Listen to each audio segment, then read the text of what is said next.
basically need display setting. There it is. Duplicate slideshow. There you go. Good. All right. Okay. Well, welcome everyone. Oh, there's I have it up here, cue clap. So to get the video and the audio to sync up, that's what we have to do. So, I really just want to make sure you're awake this morning. Everyone just needs to come to me. That's right. Well, welcome everyone to the third annual Center for Women's Health and Wellness Research Forum. We're really glad you're here. I just want to take a quick moment to introduce and thank our team in the center who have worked together to organize the forum today. Jessica Dollar, research scientist, and my partner in crime in the center. Samantha Goldstein, graduate research assistant, and all around. You can't put parameters on that. So our Williams scholars, Tala Najar. Where is? Oh, she's at the door. outside. She's at the door. Jamie Raymond, who's back here, and Alexa Villarreal. And we also have a couple of spring interns, Brianna White and Acacia Delaney, who are not able to be here today. But all of them work together, and a special thanks goes to Jessica and Sam, who have really done the heavy lifting and served as co-chairs for the forum today. They have really put together a great program to get all the credit, and so I just want to thank them for their efforts. I think you'll really enjoy what they put together. Well, through get back to over here. Through evidence-based research, education, and community engagement, the mission of the center is to promote physical activity, physical and mental health and well-being for girls and women in an equitable, inclusive, and socially just manner. To engage in diverse interdisciplinary research teams to understand the biopsychosocial facilitators and barriers to mental and physical well-being, how they develop, intersect, and change across the lifespan, and develop evidence-based strategies to improve the lives of girls and women. That's our mission. You can see in our vision, and you can see our strategic initiatives. Those are detailed on our website. But I think as you look at these and you think about our mission, our research forum fits very nicely into our goals and objectives.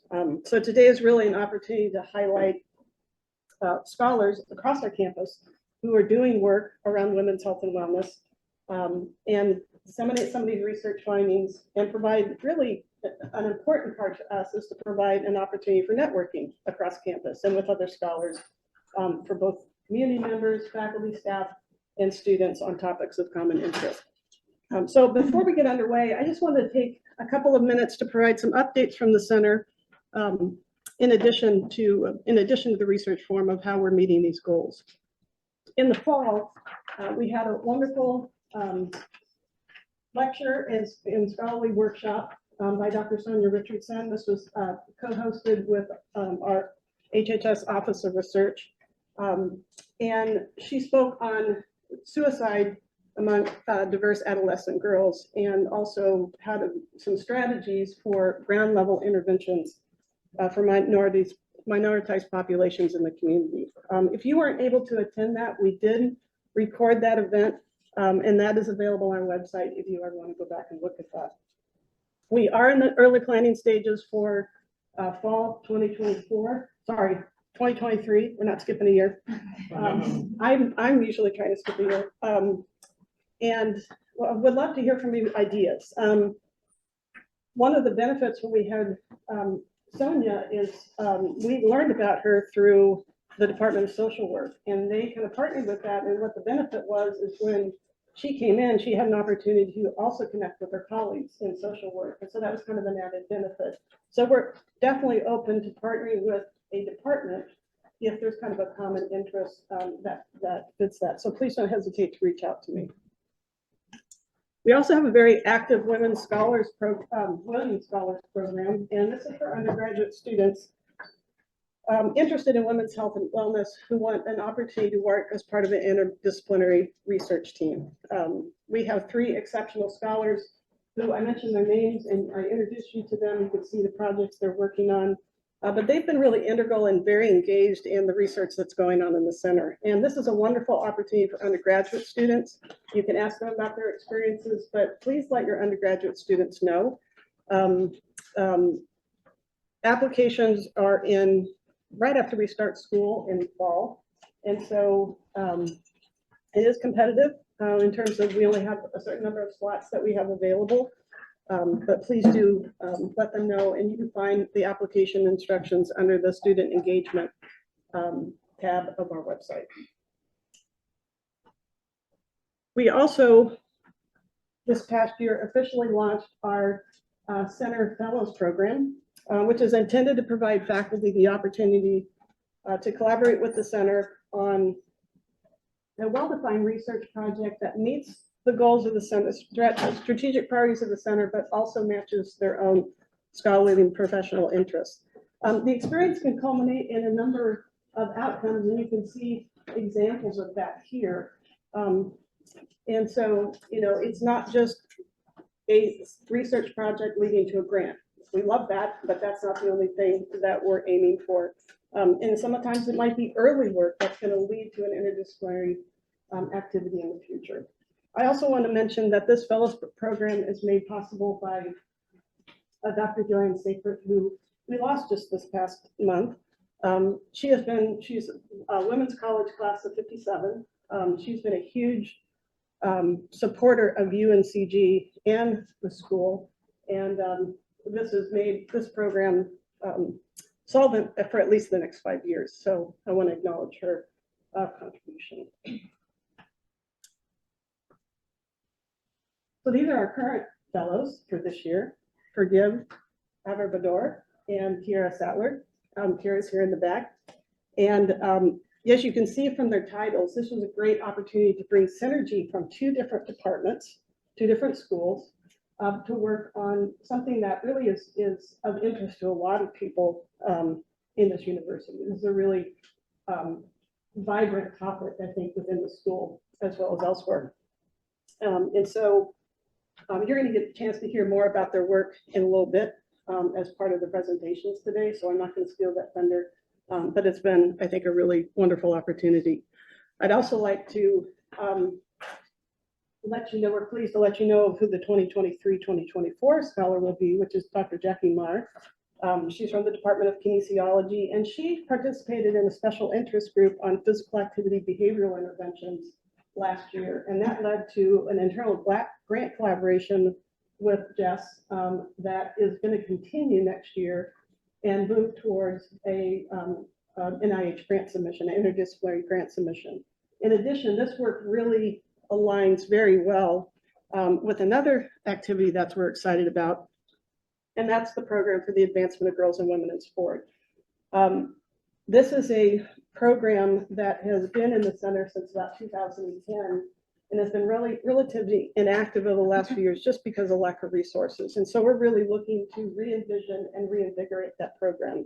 You can see from the information on the slide, there's a desperate need in our community to really encourage physical activity, both from a physical as well as mental and social health and well-being. To that end, we have invited a number of people to help us kind of re-envision that program, and also taken on 2 interns in the spring who are really working to form kind of the early vision, mission, and strategic goals that's also informed by this re-envisioning team. And our hope at the end of the semester is that we'll have the start of a vision, mission, strategic priorities in which to move forward. One of our goals with this is to really partner with our interprofessional education committee and get an interdisciplinary group of interns that really provide the hands and feet of this program and allow this program to be sustainable over time. Obviously, the center staff alone is not big enough to run this, but this is something we really want to build, and we're very excited about. And we're having the opportunity to go in front of a community advisory board next month. So there's other opportunities that I think there's some growing excitement in the community for this as well. We're also continuing our monthly networking events that we're doing in collaboration with Healthy UNCG, and you will, I think a number of you are signed up for the one today after the research forum, our own Sam Goldstein, and so I know that's going to be great. So, but that's something that is another opportunity to just on a monthly basis come and have lunch and to and to network and to talk about a topic of interest to most of us. And then certainly not least our research productivity. Obviously, it's a little bit difficult in the time I have to go into all the things that we're doing, but you can learn about our research priorities on our website. But I just want to give you an idea that we're very active from a grantsmanship standpoint, disseminating that research in both presentations and publications. And I think we're building momentum in that area too. So all in all, I think we're excited about the direction that the center is going, and your engagement and activities like this and with special interest groups, et cetera, is really what makes the center move. And so we're really appreciative of you all being here today. With that said, it's really time to get the forum underway. Am I on time? Oh, a little bit late. We have a stellar lineup of speakers this year that I really think exemplify the concept of interdisciplinary, which is what we're all about. And again, we've provided ample opportunity for discussion, for networking, so please take advantage of that. Please speak up, please engage in the conversation, and I hope you enjoy the morning. So with that, I'm going to turn it over to Jess to introduce our keynote. So good morning. As you just heard, my name is Jessica Dollar, and it is my honor to introduce you to our keynote speaker this year, Dr. Lenka Shriver. Dr. Shriver earned her PhD in nutritional sciences from Oklahoma State University, where she then stayed on as an assistant and associate professor. And then she joined the UNCG faculty in 2013 and is now a professor in the Department of Nutrition. Dr. Shriver's research is concentrated in the areas of child and adolescent nutrition, obesity, and sports nutrition. Her research targets a variety of social, behavioral, and environmental factors that impact dietary intakes and obesity risk among children and adolescents. Her sport nutrition work is primarily focused on examining dietary intake, eating habits and attitudes, and body composition changes among high school and college athletes with a focus on female athletes. Her current research is focused on the influence of feeding practices, parenting style, and emotion regulation on dietary intake and weight status in preschool-aged children, parental weight concerns and body esteem in young children, and disordered eating and emotion regulation in female athletes. You're a busy lady. She has extensive interdisciplinary experience in childhood obesity research through her collaborations with experts in developmental psychology, family sciences, and kinesiology over the past 16 years. In this talk, she will highlight how utilizing an interdisciplinary approach and a biopsychosocial perspective advance our limited understanding of obesity risk development in early life. Please join me in welcoming Dr. Lenka Shriver. Thank you so much. That was a very long introduction. Thank you.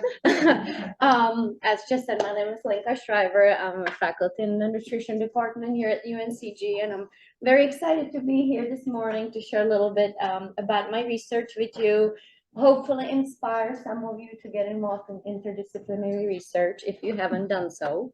And so I'm going to start with a little bit of about my background, my research interests, and then we will kind of jump straight into child and adolescent obesity, since it is kind of umbrella topic of my research. I'll not have time to get into sports nutrition today, unfortunately, but maybe next time. And then I will give you some ideas about how my research program evolved from nutrition really only to interdisciplinary collaborations and some of the studies I have done and key findings with my collaborators. So a little bit about the background. I was from the very beginning very interested in child and adolescent nutrition. My training was community-based nutrition, again within nutritional sciences. So I didn't have much exposure to other disciplines, and I did not really have the chance to work with anyone during my training, but I was focused on community-based populations. So non-clinical populations of children and their parents and their mothers. And I do want to emphasize that from the beginning, my populations were mothers and their children. Not that we wanted to exclude fathers by any means, but mothers just signed up for all of my studies. And the inclusion criteria for most of my projects were a primary person responsible for feeding or food-related behaviors like shopping, meal prep, And so 99% of my samples have been mothers and their children. And I started in school age children population. And over the years, I have moved to preschool, and then somebody in this room got me into adolescence. She knows who I'm talking about, Dr. Weideman. And then I ended up really in infancy, somehow, thanks to another person in this room. So I have really kind of cut across all the age groups, across development, but all has been very, very much fun. I started my career really focusing on examining dietary intake, coming from nutrition, dietary intake of specific nutrients or food groups, looking at energy balance and kind of the fundamental basis of the childhood obesity, what is contributing to positive energy balance, including lack of physical activity and sedentary behaviors.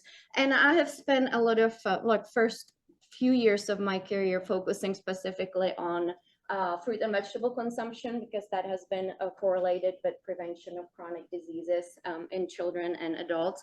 But then over time, I really had very strong interest from the beginning in some of the psychosocial correlates of children nutrition outcomes, both weight outcomes and dietary outcomes.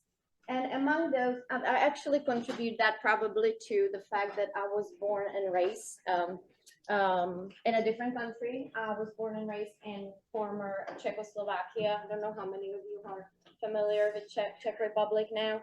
And that was a communist country during my childhood. So I grew up in a very different food environment, I would say. It was very different from what I experienced when I came here. And so I was always fascinated by not only food environment, but also parental influences on children's dietary intake and their attitudes and concerns about health and nutrition, and also obesity risk, or their concern related to children's weight. And the other psychosocial or psychological correlate that I was always very interested in was children's body esteem and body image. In my early research, I have seen major differences in body image of children in my home country and the US. So even cultural differences in how children view themselves. And how that might be influencing their dietary intake and how they kind of, what trajectory they have in their weight outcomes. And I also brought that interest into athletic populations. So I have looked at body esteem and body image in athletes and how physical activity might possibly help with body esteem and positive body image. So that's kind of background. In the body esteem area, I really did focus on girls because in our society, there is a strong weight bias in general, but it's also very gender natured weight bias. So girls and women experience much more bias in terms of what they should look like and the pressures on looking thin and skinny. And so that's kind of where I really wanted to focus on what's going on with children, with girls and women. So that's kind of background. I want to jump into child and adolescent obesity. Why is it such a big problem? What's going on with childhood obesity right now? And since it's kind of umbrella topic of my research, I want to touch up on that. There has been a lot of dollars going into childhood obesity research in general, right? But childhood obesity research as well. But it continues to be number one concern in child health. The World Health Organization has declared it the number one public health issue that affects the health of children. And it affects not only physical health, but also mental health. And so the costs of obesity are huge. But when you look at the numbers, since 1970s, the rates have increased dramatically. We went from just 11 million children being obese to 124 million of children being classified in the obese category. And we're using the BMI for age percentile to make this classification, but that doesn't even account for 216 million children who are actually in the overweight category. So they already have excessive adiposity, but they just don't qualify for the obese category. It also includes 38 million children under the age of 5 that are overweight or obese. And those numbers are huge. The World Health Organization also pointed out that just between 2010 and 2016, we have seen huge increases in obesity in parts of the world that have not seen this before. So that includes, as you can see on the map, it includes China, India, Africa, and countries in Middle East. So this is a global health issue, and that's why there's so much focus on it.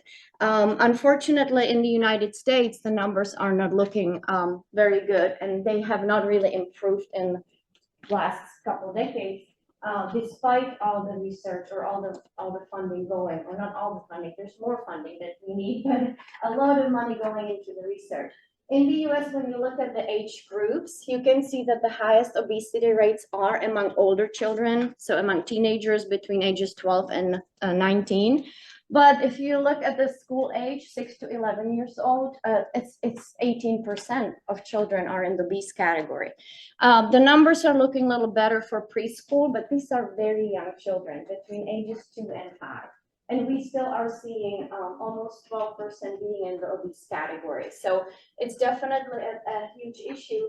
And on top of it, we have a significant disparities by race and ethnicity in these numbers and by socioeconomic status. So we know that populations in low-income families and Hispanic and Black children are experiencing much higher rates compared to others. Now, some research has suggested recently that in some age groups and gender groups, these numbers are better, they plateaued or they decrease. However, we have to be careful. That's very isolated. That might be the case in certain states or studies that came from families enrolled in WIC programs. We are actually seeing increases in the rates of severe obesity in some gender and racial groups. And so when you look at the numbers, you actually see that we have the highest rates of severe obesity among Hispanic and Black girls. And Black girls have about 20% rate of obesity between ages 6 and 18. So that is definitely a population that we need to pay attention to these trends and the subgroups and what's going on. Now, there's some prediction models that unfortunately state that we might have more than 50% of our children obese by the time they're 35 years old. And so these are prediction models, but that's the trajectory we're on right now. So we do need to look at what else can we be doing to reverse the trends. Now, it is a big deal because obesity has negative outcomes and it has negative impact on a multitude of issues. The physical health outcomes have been probably the most studied at this point. We know that children are experiencing higher blood pressure, higher blood glucose levels, multiple of biomarkers that are elevated that kind of feed into what we call the cardiometabolic risk, and I'll talk about that later. But these are conditions that contribute to diagnosis of diabetes, for example. And type 2 diabetes is a condition we used to see in adults only. In 1970s, we didn't have many children who would be diagnosed with these conditions, but these days we're seeing children with actually full-blown diagnoses of diabetes. In my studies with preschoolers, we have seen obese children who had sleep apnea, asthma. So a lot of different health problems that are associated with obesity. They are not going to be diagnosed as obesity, but they're definitely contributed by excessive adiposity. There are also impacts on mental health, and that is a very current topic right now, especially after COVID, because we're seeing increased rates of depression, anxiety, social isolation, and Dr. Richardson last fall talked about the increased rates of suicide. So there's some aspects of this that there are correlated with excessive adiposity and depression. But that's an area of research that is not as advanced or developed as the one that we know about physical health outcomes. And lastly, of course, financial costs, especially in the United States, the cost of treatment of obesity is skyrocketing. Obesity treatment is very difficult and complex, and children who end up in clinical treatment are really at the high levels of obesity, and that is kind of the last resort.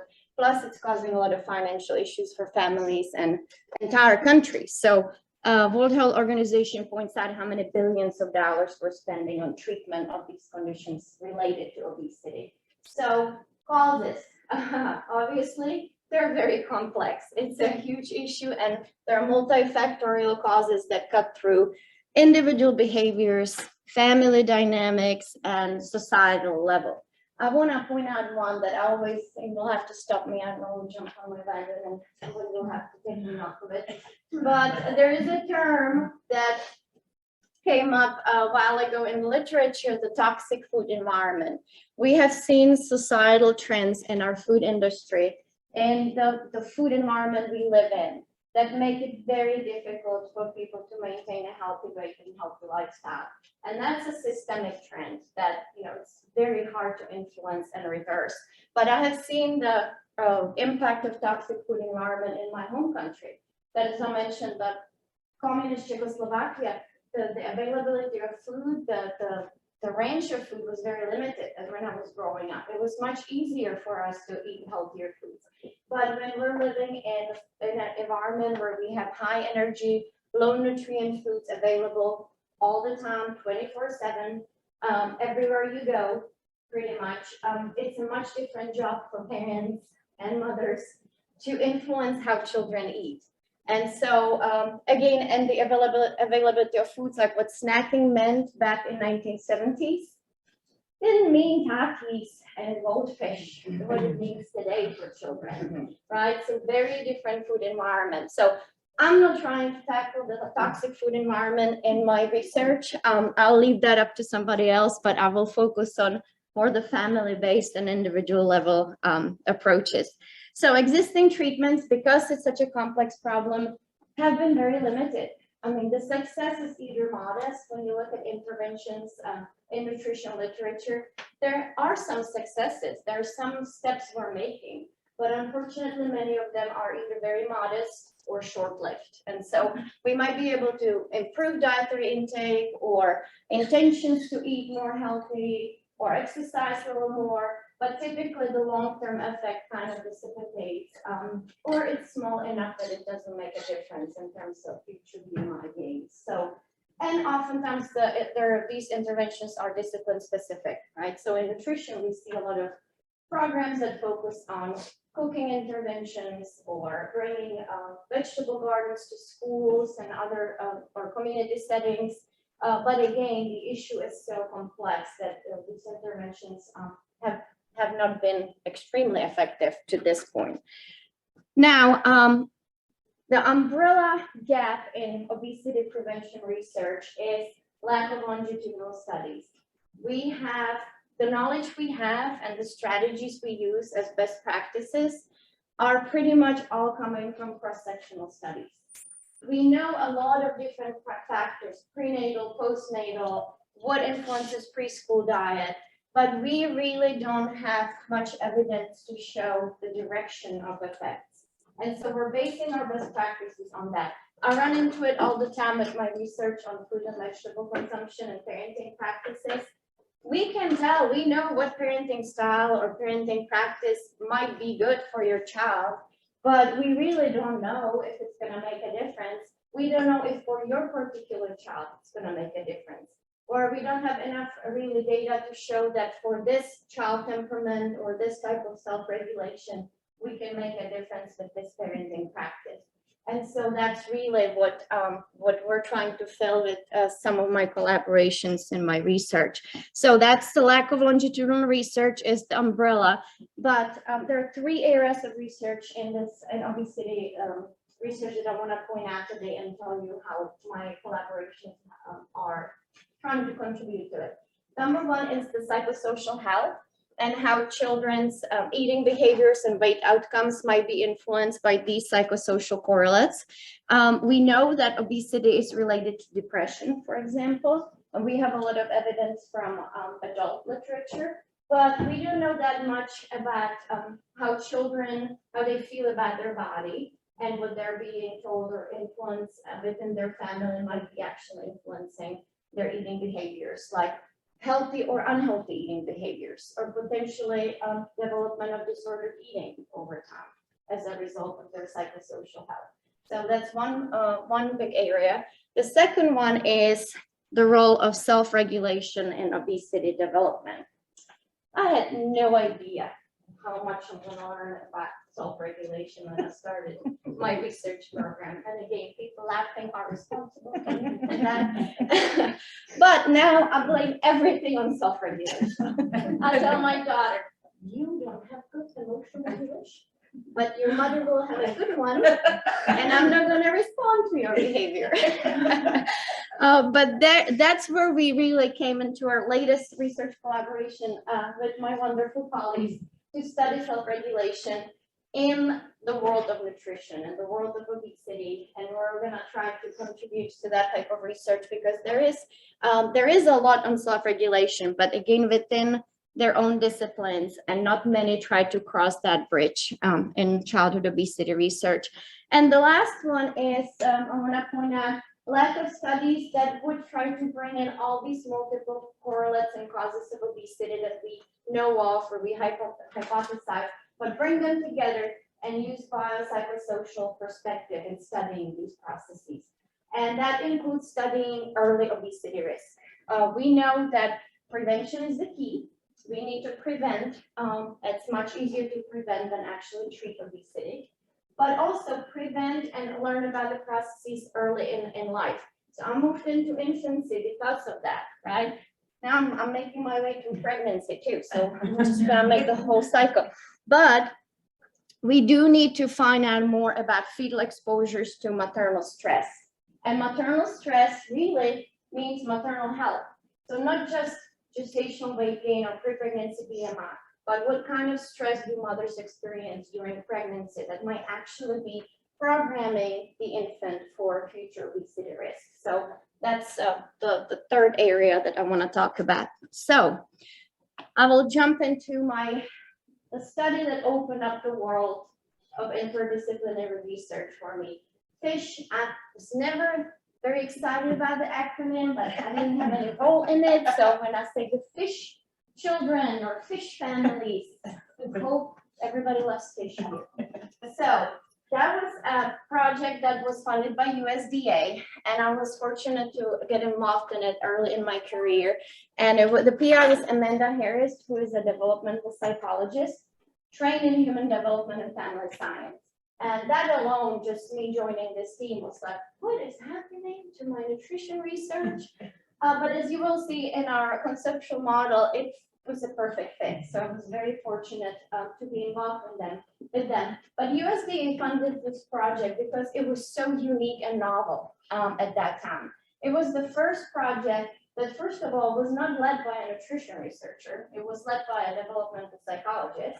And also, we really involved psychosocial correlates of childhood obesity. So it involved dietary behaviors and physical activity, but it was looking at things like family dynamics, parenting structure, and how they deal with emotions within the family.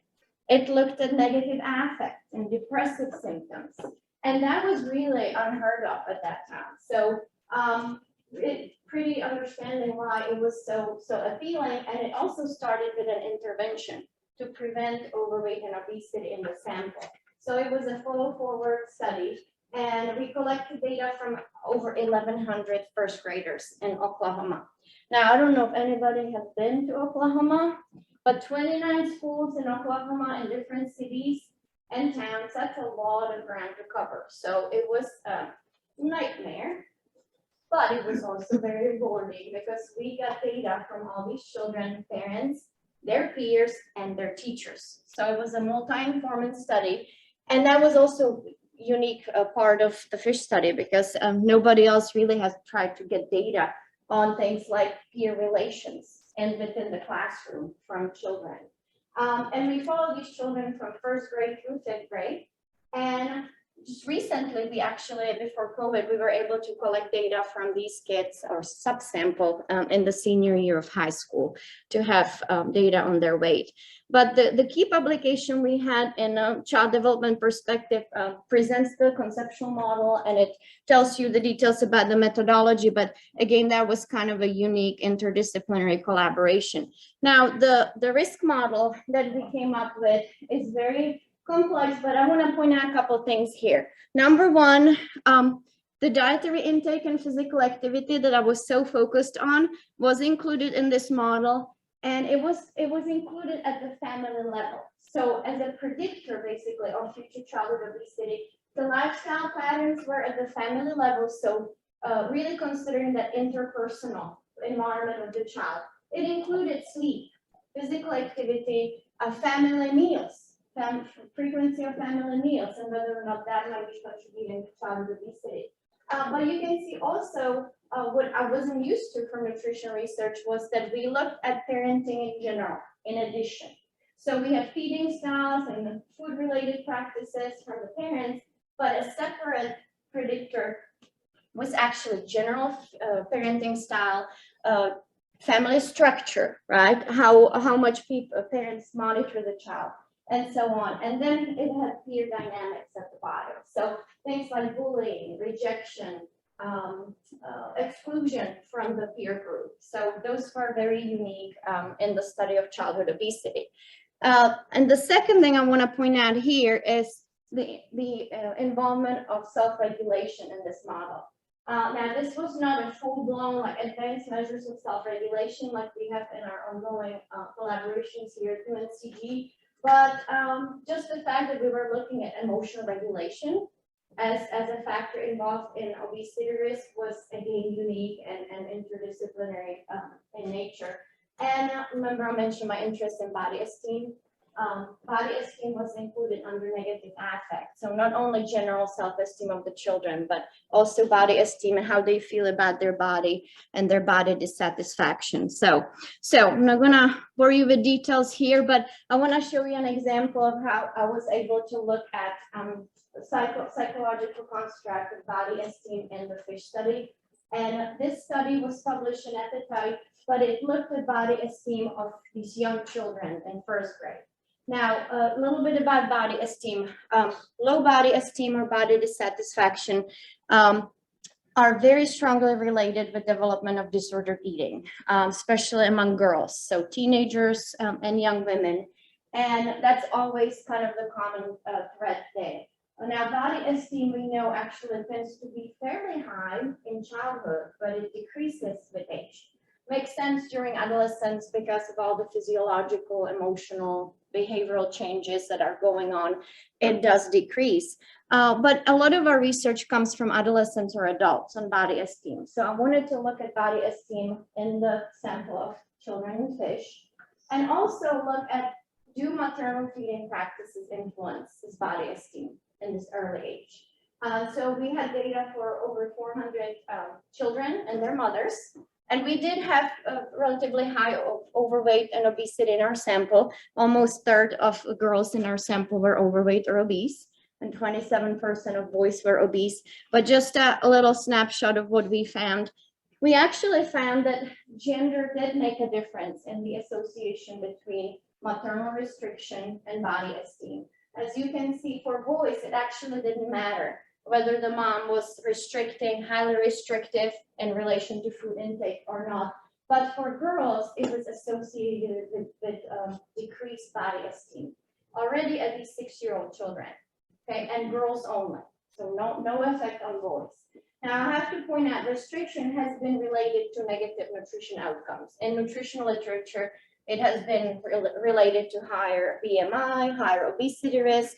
And the idea is it's a parent-centered practice, right? The mother is imposing her own restrictions, her own ideas about what the child should be eating. So it's really conflicting with self-regulation, right? Natural just response to hunger and satiety. So this was not surprising and yet surprising because these are 6-year-old children. These are 6-year-old girls that you wouldn't expect that they're already having such effects on body esteem from maternal behaviors. Now, we looked further at another feeding style, which is maternal monitoring. Maternal monitoring is not necessarily viewed as a negative feeding practice. In nutritional literature, you see mixed findings, but a lot of them are actually positive because it kind of tells you the parent is aware of what the child is eating. They might adjust based on what they think they are eating. If they haven't had any vegetables, they might add vegetables to dinner. So they're monitoring in a positive way. Well, in our study, we realized that even monitoring may be actually associated with a negative outcome. Girls who were in the overweight status category had actually much lower body esteem if they had mothers who were high on monitoring. So you can see body esteem is there. It's very finicky. It's very sensitive, and we might see negative outcomes even with practices that are viewed as positive. So, and again, 6-year-old children. So it really tells us that we need to be focused on promoting body image and positive body esteem as early as possible, especially among girls. So waiting till adolescence is really way too late. There's too much going on in adolescence, and they already might have negative body esteem and body image developed. So very, very important finding. The other finding or study I want to point out from the FISH study is the analyses we did on assessing social and emotional lives of children across weight status. And that's one area that, again, didn't have much data at that time, because most knowledge we had about depression or social isolation was coming from clinical samples of obese children who were in obesity treatment programs. And we didn't really know what's going on in the communities, but such high rates of overweight and obesity. What are children experiencing in non-clinical populations? So we wanted to assess the emotional health, how they're emotionally doing in their lives, and also social relationships with their peers. Now, the uniqueness of this was that we did have data coming from children, but also teachers and how they were viewing and perceiving children in the classrooms, and from their peers. So peers, children were actually asked about other children in the classrooms. And we had a variety of different measures, but I want to point out one that I really thought was very important to include, and that was the peer teasing survey we administered, but we specifically included subscale on weight-related teasing. That's sometimes used in families to figure out if parents are talking about weight or comment on the child's body size or appearance. But in this context, it was administered to teachers and peers and children to see if children are being actually teased about their weight. Now, the findings, just briefly, we had over 1,100 children in this sample. So again, first grade, 6 to 7-year-old children.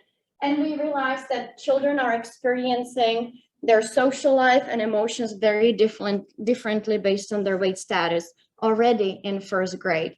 We actually found out, if you look at the figure, you will see that among the children who were viewed and assessed as neglected, most of them were in the obese weight status category. And when you look at the group that was assessed as and viewed as rejected, almost or over 30% of them were actually in the severe obese category.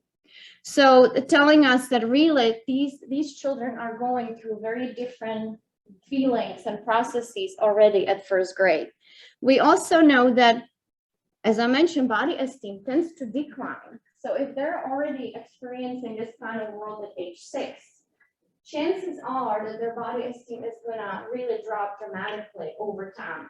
And as they develop socially and cognitively, they're gonna be more aware of weight biases and weight stigma, and their mental health will really or may decrease even further.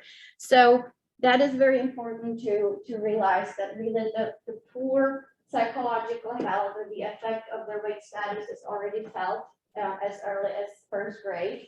And it can also be really a big barrier to successful interventions, because you can tell these children and families all you want about what they should eat, how they should exercise, but if they're already feeling isolated, depressed, rejected, those kinds of interventions will be much less successful or have less chance of being successful. And also we realized that really including peer group in these interventions and educating children on social acceptance, on trying to reduce weight stigma. And again, especially for girls, because of the gender nature of weight bias, it's really important for us to realize what's going on in the peer group in these children's lives. So now I want to jump into the second area of research that really has some huge opportunities, and that is the role of self-regulation in child obesity development. And that's where I was so fortunate after coming to UNCG in 2013 to join the Right Track Health Study with the PI who's right here, Dr. Lori Weideman, Susan Keene from psychology, Susan Calkins who's on the team, she's now retired, Jessica Dollar is also here. So this project opened up a new different world of interdisciplinary research to me. And it was all about self-regulation, because the Right Track Health Study actually started, the original study was the Right Track Study. That started just 1999. Yes, Brittany's in the room. Brittany, tell us. Recruitment started in 93. No, 93, 94. okay, wow, that goes even further than I thought. Okay, 94. But Right Track was really focused on studying social, emotional, and behavioral development of children. They oversampled for children with behavioral issues back then, but the data collection started at age 2. And there was a whole battery of tests on self-regulation. So not just parental self-report or report on the child, but also lab tasks. And they covered all kinds of different types of self-regulation that, you know, I knew about emotional regulation from fish study, but I had no idea what I was getting into. But so we have data on behavioral regulation, emotional regulation, attentional regulation, and they all come together into self-regulation. But in nutritional literature, you would typically see some kind of composite self-regulation related to whatever dietary outcomes. So this was much more detailed, much more in-depth for me. But they also were so smart to include anthropometric data back then, starting at age 2. So they started collecting height and weight of these children. And so that was available. So back in 2014, Right Track Health Study got funded by NIH, and it was focused on examining whether self-regulation may be actually a predictor of cardiovascular risk factors in adolescents and young adults. Now, why cardiovascular in children? Well, if you remember what I was saying before, that we're seeing elevated levels of glucose, leptin, we're seeing elevated levels of LDL cholesterol, inflammatory markers already in children and adolescents. And so this study really took advantage of looking at the historical data from age 2 and followed the sample from the original Right Track study through young adulthood. Now, also I want to point out that Right Track is also unique in advancing the research of obesity and cardiovascular risk factors because we didn't rely just on BMI. We had much better or more advanced measures of adiposity. We actually measured body composition using BODFOD in addition to BMI. And I'm not going to start on BMI limitations because Dr. Weideman would go on for hours about it. We don't want to rely just on BMI. So the body composition in Right Track was very helpful. And we had we had blood samples from these teenagers looking at different biomarkers of subclinical cardiovascular risk, because nobody would be diagnosed, or not many would be diagnosed with cardiovascular disease at that age, but there were already elevated levels of these. And we collected detailed dietary and physical activity data from these children. Now, I want to show you example of self-regulation lab tasks that we have from Right Track study. There are different types of self-regulation. They all kind of emerge at different times, and they continue to develop through adolescence, correct? Correct. Okay. So this is an example of behavioral regulation. This boy is, this is called the snack delay. So this is a regulation task that involves food, but it's very kind of typical traditional way to assess behavioral regulation in children.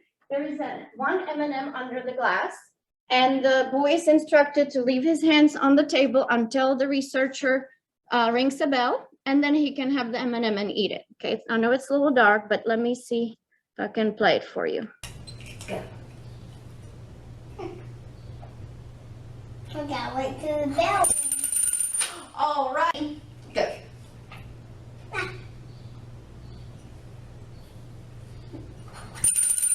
Good job. Go.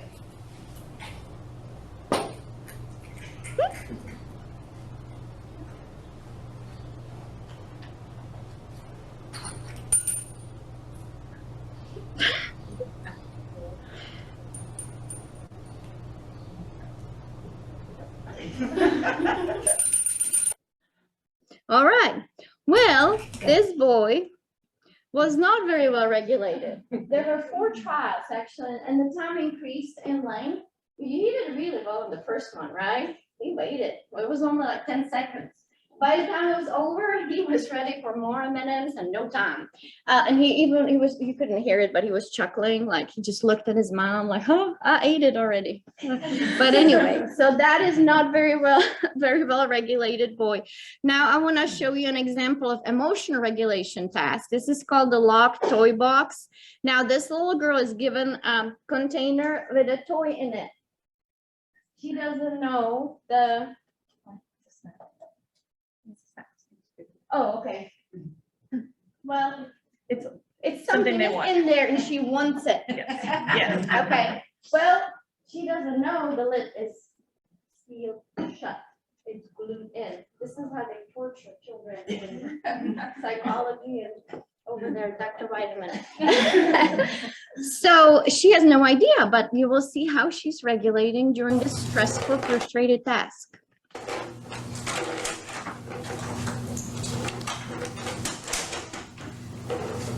Let mommy finish this, okay? Can mommy finish working on this first and then I'll help. Okay. Now I'll shorten this. I'll just tell you that this little girl was just beautiful emotion regulation. She just sat there. She asked her mom a couple times, oh, can you open it? Like, no, I have to finish these surveys. She just sat there through the whole task for the end. If it was me, the container would be in pieces.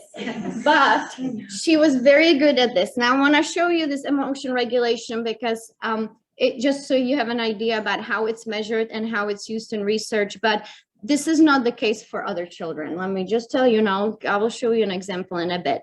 But in Right Track, we actually looked at different types of self-regulation and whether or not they are predicting membership in a cardiometabolic risk group in our sample. And this was a study that first author is right here, Dr. Dollar. And we looked at what's going on in our Right Track Health study because again, very unique data and going back to age 2.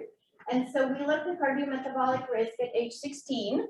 And in this study, we looked at or created 3 latent profiles using cardiometabolic risk factors. And I want to point out we had 3. We had low risk, but we also had half of the sample who was actually in the dyslipidemia risk at age 16.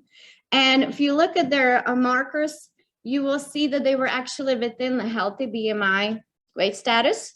So you would not flag them in the pediatrician's office. They wouldn't be flagged. They didn't have obesity. They were at a healthy BMI. However, you can see they have elevated blood glucose levels.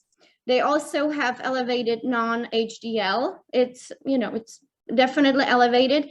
And they also had low HDL cholesterol. So that's why labeled as dyslipidemic group. The high cardiometabolic risk group was pretty clearly high metabolic risk. They had high waist circumference, high BMI, high glucose, everything you would expect. But this dyslipidemic group, the fact that 50% of our sample was in it and that they had normal BMI was unique. And in this study, we found that actually there are distinct self-regulation scales at different ages that predicted membership in these groups. So for example, at age 2 and 4, it's the emotional regulation skills that were predicting membership in the low risk group. So the better emotional regulation skills, the more likelihood they were in the healthy or the low risk group. And at age 4, it was the food related behavior regulation, for example. And that was a task that was similar to, it was not involving food, it was with a toy.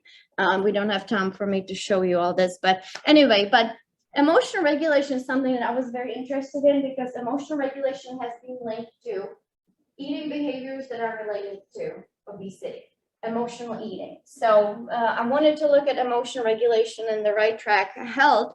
And emotional regulation is really the way you're able to understand, experience, accept, and modulate your emotional response. And so it is kind of the overriding natural response you would have. So my natural response would be to destroy the container to get to the toy, right? But you're gonna override it if you have good emotional regulation. But poor emotional regulation seems to be kind of a key regulation type that predicts whether or not the child might have issues in other types of regulation later in life as well. So it's kind of one that's emerging earlier in life, and others are improving over time. Now, most research on emotional regulation is outside of nutritional literature, especially in children. So that's why I was interested in looking at that and what role it might have in obesity development. And in the fish study, we actually looked at emotional regulation, and we found out that changes in emotional regulation are predicting increases in emotional eating. Even in second graders, between second and third grade, we're seeing that link between emotional regulation and emotional eating. So in terms of emotional eating, I want to show you this example. This girl is struggling with the same container as the other girl, but this one is a little different. You open it, Sugar. I got to finish this paperwork. Sound is not playing, but just can you, yeah.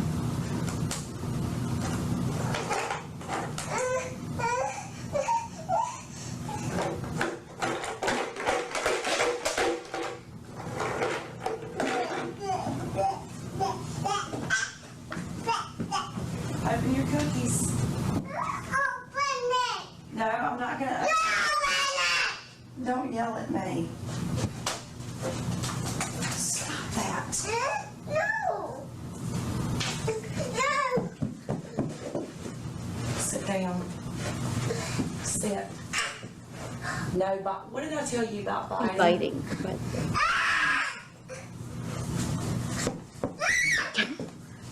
So those of you who have children might recognize some of this from your own experience.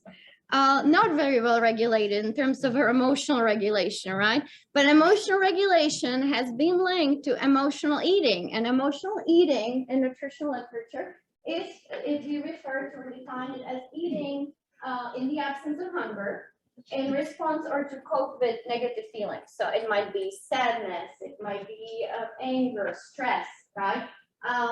Like on this picture, donut will make me feel better. Bagel will make me feel better later. But usually people actually use junk food, right? They use ice cream, chocolate, alcohol, and hopefully among adults, not children.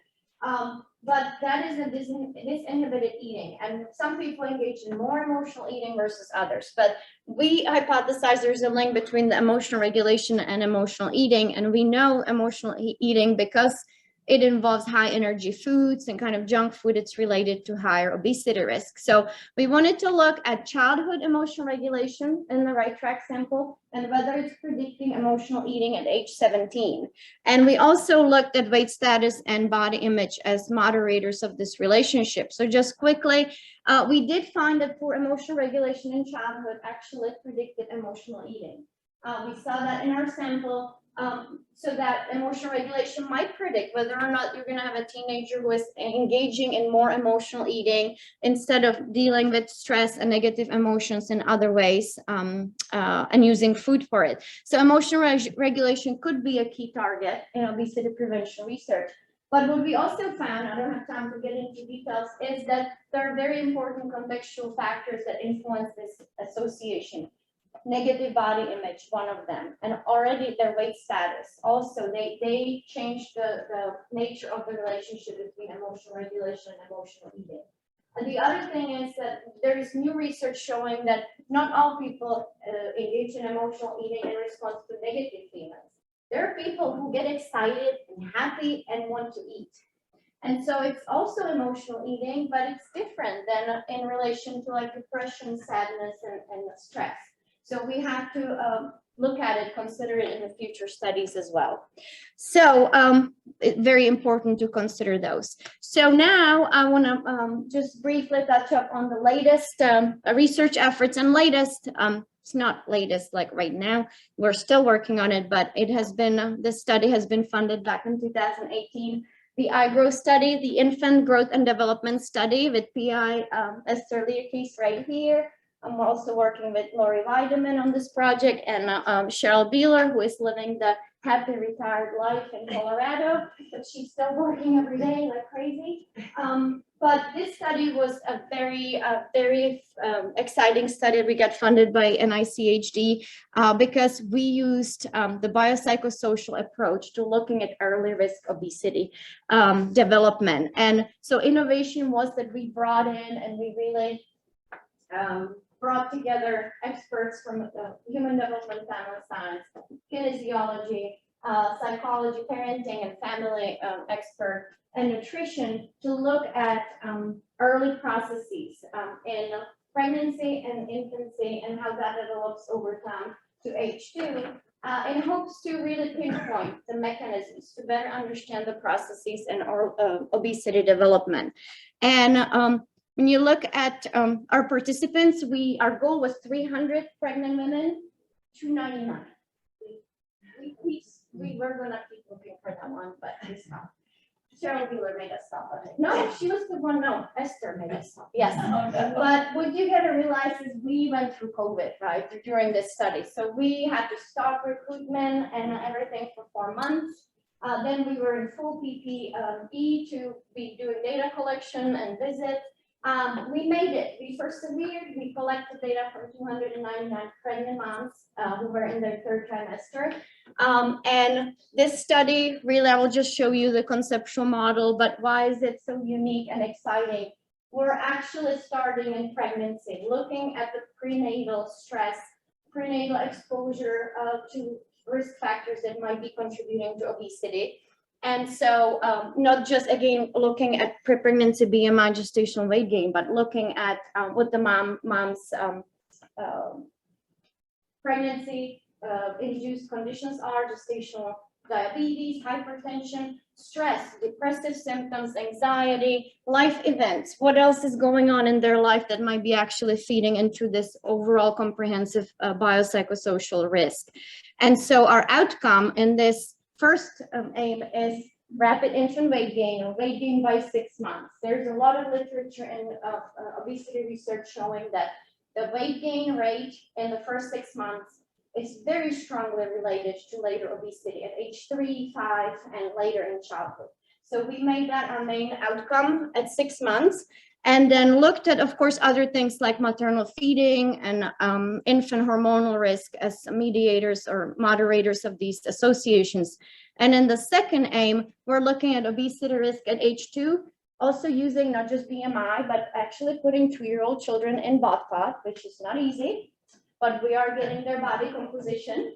But we have wonderful staff who managed to do that. And as you can see, we're using the rapid infant weight gain as a predictor of obesity risk at age 2, but looking at self-regulation, as you're not surprised at this point, right? So self-regulation is an important moderator of this link. And just to give you an idea about the study design, starting at pregnancy, but then collecting data at 2 months, 6 months, 1 year, and 2 years. In the lab visits, we had to adjust from home visits to lab visits at 2 months because of COVID, but it worked out beautifully, and the moms were willing to come to campus and do lab visits. So that was wonderful. And I think I'm running out of time, but can I continue? Just quickly going back to my interest in feeding practices and weight outcomes, because rapid infant weight gain is so strongly related to later obesity, I wanted to look at feeding practices in infancy and see what the associations are there with weight outcomes. Because maternal restriction have not been considered developmentally really in nutritional literature. It was considered in preschool and older children, but not really in infancy in relation to children or child-specific traits. So I was really interested to look at the infant appetite and how that might be predicting weight outcomes and whether maternal feeding practices actually interact with that association. And not surprisingly, it did. Infant appetite or how much the baby wants to eat. You know, like if you have a baby that, okay, you just got your feeding and you're hungry again. Always wants to eat, always interested in food, predicts rapid infant weight gain by 6 months. But if you notice, and that's a negative outcome in obesity literature, right? We don't want that rapid infant weight gain because it's related to like obesity. But in our study, actually children who had mothers with high restriction during milk feeding, the first 6 months, had babies who were less likely to, or they were less likely to experience rapid infant weight gain. So it was in a positive feeding practice in this context, in the developmental context of infancy. So we have a lot going on in iGrow, many publications and work. My PhD student Mally is working on prenatal dietary intake and fruit and vegetable consumption. We have a number of publications, and I can talk to you after the talk if you're interested in hearing more. But the latest work that we're so excited about is the iGrow Up. We always joke we're gonna keep going. iGrow, what's next, right? iGrow retire to Colorado, I guess. But this study is a collaboration with Lori Weideman, PI Esther Learkeys, Jess Dollar, who is here, and we have Cheryl Wheeler. I told you she's working. She's our consultant along with Sally Eagleton, who was our postdoc on the iGrow study. But we're very excited about this because it's all focused on contributing to the fields of nutrition and human development and family science, and teasing out the types of self-regulation and what is self-regulation in relation to food versus non-food, and what are the predictors of these self-regulation skills, and which one is actually contributing to childhood obesity at age 5. I have a whole conceptual model I'm gonna skip over because somebody might kill me here. Okay, well, just briefly, we have two big aims, but in the first one, we really do want to contribute to the basic science on self-regulation. Nutrition and human development and family science have not been talking well together. So there's a lot of studies out there that are using different tasks, like the M&M task, or there's a marshmallow task. There's different methodology, different lengths of these tasks. Sometimes there is a research assistant and the parent in the room, sometimes they're not. So there's a lot of methodological issues that need to be synced up. So we make sure we measure what we think we're measuring, and also using them with food and without food to see if some children might have appetite traits that are making them regulate differently when they're presented with food. So that's the aim of the first aim. And the second one is we're going to use the self-regulation with food and non-food as moderators of the links between what we already studied before in iGrow, the child risk factors and home environment, and how the self-regulation might be influencing the obesity risk at age 5. So thank you so much for listening. I'm sorry I went a little over. But I want to thank all of my collaborators. Of course, all my UNCG collaborators, Lori Weidelman, Esther Learkeys, Jessica Dollar, Cheryl Wheeler, and all of my collaborators at Oklahoma State, and of course our wonderful staff, our students, undergraduate, graduate. They made this happen. We wouldn't make it without them, especially during COVID. We'll make it up to them for being in full-blown PPE all day long and suffering through the visits. But thank you so much.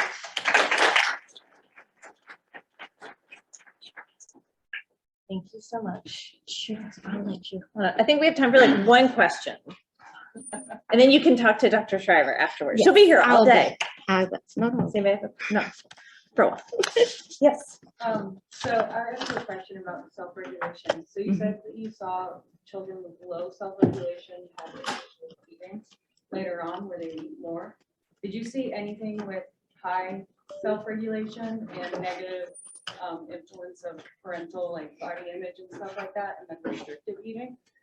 Oh, so we have not looked at it and specifically this, but there's definitely, I would say there might be interactions between that, but we haven't looked at it and also I think we're gonna first do a lot of work on which type of emotional or self-regulation, whether it's food or non-food, and then do more work in that area. And but yeah, but it's a great idea. So I think we're gonna stop there. Let's take a 5-minute break. Please, everyone, get coffee.